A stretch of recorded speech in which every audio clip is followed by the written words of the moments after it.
Let me tell you something if you think you've seen the worst life can throw at you. You've never watched a humble maid get dragged through the mud by a billionaire family. I mean, one day you're folding napkins and singing lullabies.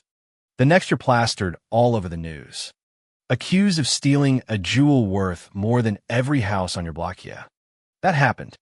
And if you're picturing some dramatic courtroom showdown, well, buckle up, because what went down in that fancy courthouse was the kind of twist even TV dramas can't dream up. So, here's how it started. Claire, she was just a maid, not the kind who's invisible. Though, she was the glue in the Hamilton family's big old mansion quiet. Always polite, never late, making sure those floors sparkled and the meals were hot. She was especially close with little Ethan, the youngest in the house, who'd lost his mom way too young. For Ethan, Clara was everything's second mother, secret keeper, you name it. Adam Hamilton, his dad, was this big, important man cold since his wife passed, but always respectful to Clara. Margaret, the grandmother, though, phew, that woman was ice. She ran the house with a stare sharp enough to cut glass. Never liked Clara, though she'd never admit it out loud. And then it happened the family's prized jewel disappeared. This thing wasn't just shiny. It was legendary, passed down for generations, like some family curse with diamonds. The moment it went missing, Margaret pointed her finger right at Clara, said she was the only outsider. Poor, needy, had to be her. Adam hesitated, but, when your mother's that convincing. He caved. Clara begged. She pleaded to ask them to check again. Look for the jewel. Consider anyone else. But Margaret wasn't hearing it. Before she could even catch her breath, the police were there, escorting Clara out like a criminal. Neighbors whispered. The press circled. And Clara stood there, heart in pieces, knowing nobody believed her. At the station, she answered questions with nobody by her side. No lawyer, no family, no one who even cared enough to listen. She walked home under a cloud of shame so heavy. It felt like the world was closing in. But what broke her most wasn't the court summons, it was losing Ethan. The kid she'd raised like her own, suddenly gone. Without a goodbye. But life just when you're sure it can't get worse. Sometimes, if you're lucky, a little light slips in. A few days after the accusations, Clara heard a knock on her door. It was Ethan, eyes red, hugging her like he never wanted to let go. He didn't care what his grandma said. He brought her a little drawing him and Clara, holding hands. You better believe she cried. That tiny act, that bit of love, it was all she needed to keep fighting. The court date loomed. Clara had no lawyer, no money, no hope. Every step in the street felt like folks were burning holes through her. She barely slept, replaying every moment, wondering where it all went wrong. The Hamiltons, on the other hand, were sharpening their knives. Margaret hired the toughest lawyer in the city, made sure the newspapers ran with the story, housemaid steals from Hamiltons.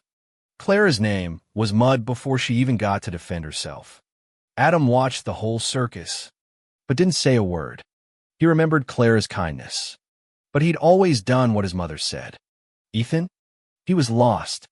The house wasn't the same without Clara, and the new staff barely remembered how he liked his sandwiches, let alone how to comfort him at night. He started drawing more pictures, always with Clara in them, hidden away in his drawer, wishing for her return. Clara tried everything. She reached out to anyone she could, begged for a lawyer, hunted for scraps of evidence, old references, little details about where she'd been the day of the theft. She visited a legal aid office, where a young intern, barely older than Ethan, said he'd help. He listened, took notes, but even he looked scared. Every door seemed shut. Every phone call ended with an apology. No one wanted to mess with the Hamiltons. Meanwhile, Margaret was working overtime to crush Clara's spirit.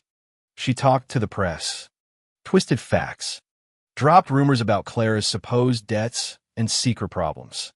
By the time the trial rolled around, Clara was already guilty in everyone's eyes.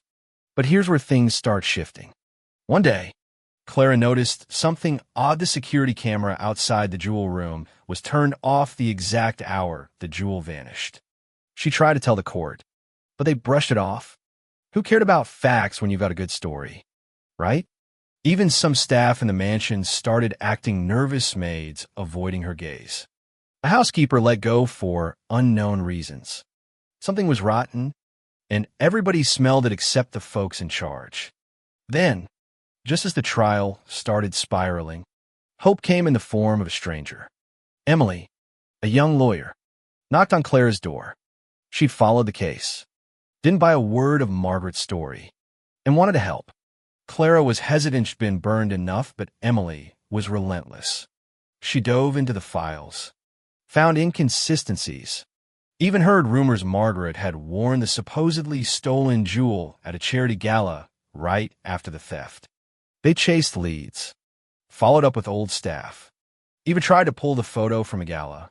Boot Serper said evidence vanished overnight. Margaret's reach was long. Ethan, meanwhile, wasn't just drawing pictures.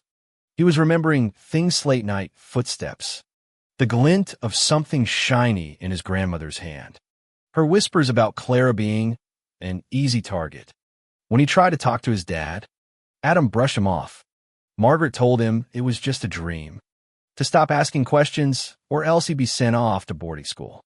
That scared him silent for a while. But kids are brave in ways adults forget.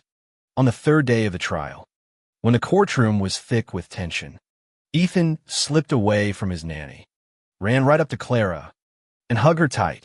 Then, loud enough for the whole court to hear, he blurted out, "I know who did this. Mommy, I saw it." The room froze. Margaret turned white as a sheet. Adam finally stood up and asked the judge to let Ethan speak. The judge, curious, allowed it. Ethan described what he saw Margaret. The jewel, the dark wooden box. Her exact words. Too many details for a dream. Emily jumped on it, demanding an investigation. The judge paused the trial, ordered the mansion searched, and suddenly, Margaret's fortress of power started to crumble. Adam, shaken, finally found the courage to confront his mother. He dug through her office that night, found a hidden safe, and sure enough, there was the missing jewel, wrapped and untouched, along with envelopes full of cash and who knows what else. Adam brought it all to the police.